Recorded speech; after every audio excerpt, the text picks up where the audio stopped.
Pelakon dan pengarah Isma Yusof menganggap isu dirinya yang dibangkitkan minggu lalu mampu menjadi pengajaran kepada orang ramai, biarpun ia mendapat kecaman hebat. Sebelum kita lanjutkan dengan isu kali ini, kepada anda yang belum lagi subscribe, apa kata anda subscribe dan tekan butang loceng untuk notifikasi di video selanjutnya. Mengulas lanjut mengenai dirinya, Isma sekali lagi tampil mendedahkan masalah kesihatan mental yang dialaminya berpunca daripada pengalaman ketika kecil. Dedah Isma, dia mengalami masalah bipolar disebabkan pernah melalui episod keganasan oleh abang kandungnya sendiri. Katanya, ketika kecil dulu saya selalu kena dera dengan abang sendiri. Salah buat perisa Maggie kena belasah, kucing dia mati dia marah dan salurkan kepada saya. Isma masa kecil dulu, Isma selalu kena dera dengan abang Isma sendiri. Abang Kamal Isma tu lah yang skizo tu. Kadang-kadang sebab benda-benda kecil, beli Maggi untuk dia salah. Dia suka Maggi kari tapi Isma balik Maggi ayam because Maggi kari tu dah habis, kena belasah. Simple-simple thing je guys. Kucing dia mati, which is not my fault. Dia marah dan dia channel out to me. Dia belasah I lagi. And then when I duduk dengan nenek I pun quite ganas juga. Dan I start nampak, yelah, cara orang Melayu membesarkan anak-anak ialah dengan keganasan. You know, satu masa dulu Isma memang benci abang Isma lah, because he was very violent to me, you know. Itulah. Dah teringat balik benda yang dia buat kat Isma. Kalau diceritakan pun korang tak tahu nak dengar kot. Tapi and benda tu makan lama juga lah. Sampai Isma besar Form 4, Form 5 pun Isma masih tak boleh terima dia. Isma macam tak boleh terima dia sebagai seorang abang Isma. Kalau Isma tengok TV, macam dia duduk macam tu, Isma tengah tengok TV, jadi dia duduk sebelah Isma, Isma sanggup masuk dalam bilik. Tak ada berborak, no conversation at all. Sampai mak Isma macam tegur, macam don't do that to your brother, you know, that's your brother, talk to him semua. Tapi Isma macam tak boleh terima, tak boleh, because trauma masa kecil tu dia dera Isma kan. Tapi bila Isma cuba faham pula kenapa abang Isma jadi macam tu, dan Isma start nampak dia punya childhood pula. Okay, let me tell you, my mum, my own mum lah, dia kahwin umur dia 15 tahun. 15 tahun dia dah kahwin. So dia dapat abang I pada umur 16 tahun. Dan dia berkahwin dengan askar. Bapa I askar. Jadi ibarat kat askar, maksudnya selalu outstation. So bila balik je jumpa mak I, confirm lah pala mak I terus kan.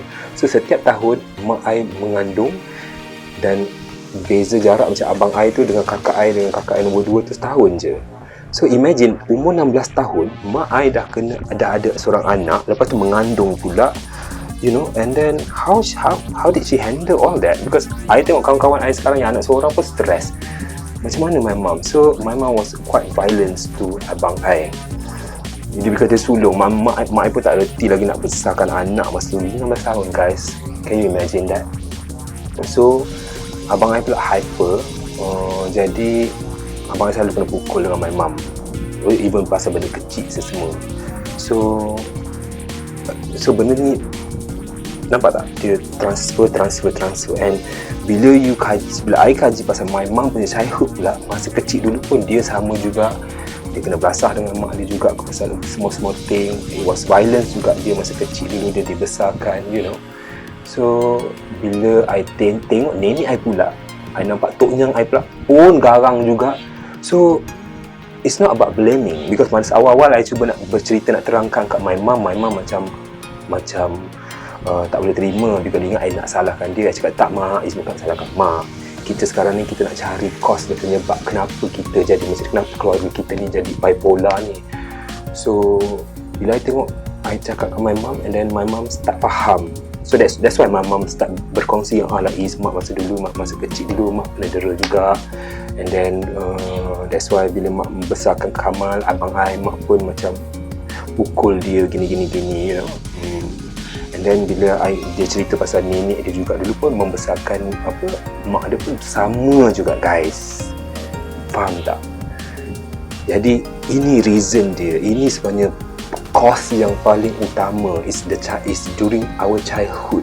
Okay, because masa kecil orang Melayu pula bila dia marah, dia pukul anak, dia tak explain because ego. Of course lah, dia takkan macam nak bercerita, taklah, no. So itu yang masa kita kecil kita tak faham tau. So satu benda yang bila kita tak faham, dia akan berkumpul dalam kita punya bawah sedar tu. Itu yang bila I membesar, kadang-kadang dekat set, benda small thing pun I punya mengamuk tu macam orang pun tak ada nak terima, you know. Isma kemudian mengambil pendekatan untuk berbicara dengan ibunya dan menggali semula punca situasi itu berlaku kepada abangnya. Kata Isma, ibunya juga melalui episod sukar apabila terpaksa menjaga anak-anak yang ramai ketika usia belasan tahun. Malah keluarganya juga pernah dididik dengan keganasan sejak turun-temurun. Baru-baru ini kecoh apabila Isma secara terbuka mengaku dirinya transgender dan tertarik kepada lelaki maskulin.